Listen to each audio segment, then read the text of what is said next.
Hello YouTube and hello Bible-Thumping Wingnut. This is a response to your challenge, laying down the gauntlet here. You ask a question, right? As atheists, or as an atheist, make it individual, because I think a lot of us may have very different answers. As an atheist, where do I think matter came from, right? And I don't. First, I want to say that I don't think that that's the question that you really want to ask, because you're putting it into a scientific parlance, and the problem with using the word matter here is that matter is not necessarily primary in cosmology, right? So matter could, energy could be seen as an antecedent to matter, and problem solved, or you could talk, the string theorists talk about the geometry of space-time.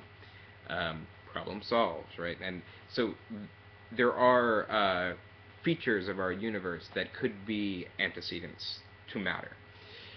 So I don't think that that's the question that you want to ask, because it would seem to be almost trivially easy to dismiss, right? I think the question that you kind of want to actually get at is the philosophical question. Where does being come from, or where does existence come from, right? Because it's not even where does the universe could come from, because you could dismiss that by saying, oh, maybe there's a multiverse, or maybe there's something like that, right? And well, so what you really want to ask again is where does being come from? And this to me is an incoherent but necessary question to deal with. It's an incoherent question because it's obviously it's the question, where does being come from, assumes that there's an antecedent to being. One answer to that might be some version of God, as you seem to believe that it is. I'd say that this is kind of begging the question, though, because you're already assuming that there is an antecedent to being, in the question, where does being come from, right? People will say something, or people tend to think along the lines of being came from nothing, or like that seems like what the answer would be. Being comes from nothing. Nothing is an antecedent to being. I don't think that this answer works. I think that nothing is something that comes after being, actually. Even the word no thing, right? We have to negate thing, which assumes that there are things to be negated, right? So I think the word nothing only makes sense against the background of being, right? So if I say I have nothing in my hand, that word nothing makes sense within that context in a certain way, but it only makes sense because there is being, there are things to contrast it with, right? So I don't think that there is such a thing as nothing, right? I don't think that works. So then there are well, I'll put that aside.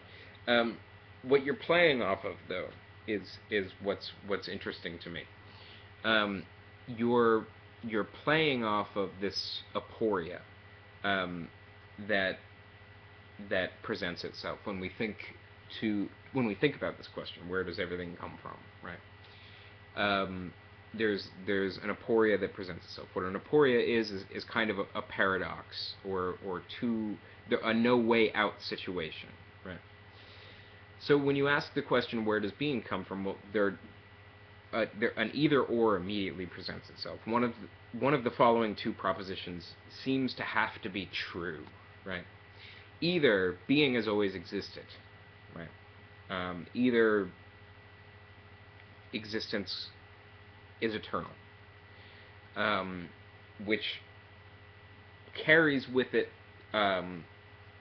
paradoxes, and it carries with it all sorts of problems that I don't necessarily want to go into here, but it's actually, that answer doesn't actually work, right?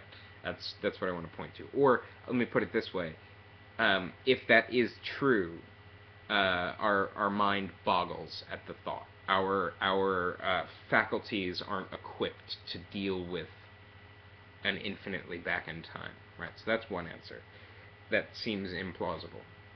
Then the other answer is no, being begins from a certain point. But then we always want to ask, when we're confronted with this point from which being arises, we always want to ask, well, what's on the other side of that? Right? We come to a wall and we assume that there's another side. I like thinking about this in terms of the Truman Show. If you've ever seen the Truman Show, there's this great moment where, it's kind of towards the end of the movie, so spoiler alert. Truman, Jim Carrey, is riding in his little boat away from the island that he spent his whole life on, and then and the whole reality is a studio space, right? He's riding in his boat and he hits the wall of the studio space. And it's a surprising moment, like reality just ends here, right? I think in Truman's head there had to have been a moment where he was just like, this doesn't make any sense, I just bumped into the sky, right? And he ends up finding a staircase and a door, and it leads out into the real world, and he has a conversation with God, played by Ed Harris, and whatever. But that moment, imagine there is no staircase and no door and nothing on the other side. Truman just hits the wall. That's the situation that we're put in when we think of when we think of the beginning of the universe. I don't think our brains can get our heads around that. There's a very similar scene also in Dark City where he finally reaches the beach that he's trying to get to, and he finds that it's a wall. Reality just ends. This is the situation that we're in. So this is also a mind-boggling, totally implausible, can't get our head around it answer. We have two answers that it seems either one must be true, and both of them are crazy. Both of them seem insane. Neither of them seem to work. Our heads can't get around it. And it's for this reason that I'm skeptical about ever having a satisfying answer to this question. If we keep going back, right? If we keep going back in time, I think that, and we don't find a beginning, we'll still want a beginning. But at the same time, if we find a beginning, we'll still want to know what's on the other side, right? So I don't think that there is possible a satisfactory answer to this question. And I think that a lot of that has to do with the fact that we live in a world where we're totally surrounded by being, right? We're totally surrounded by stuff and reality.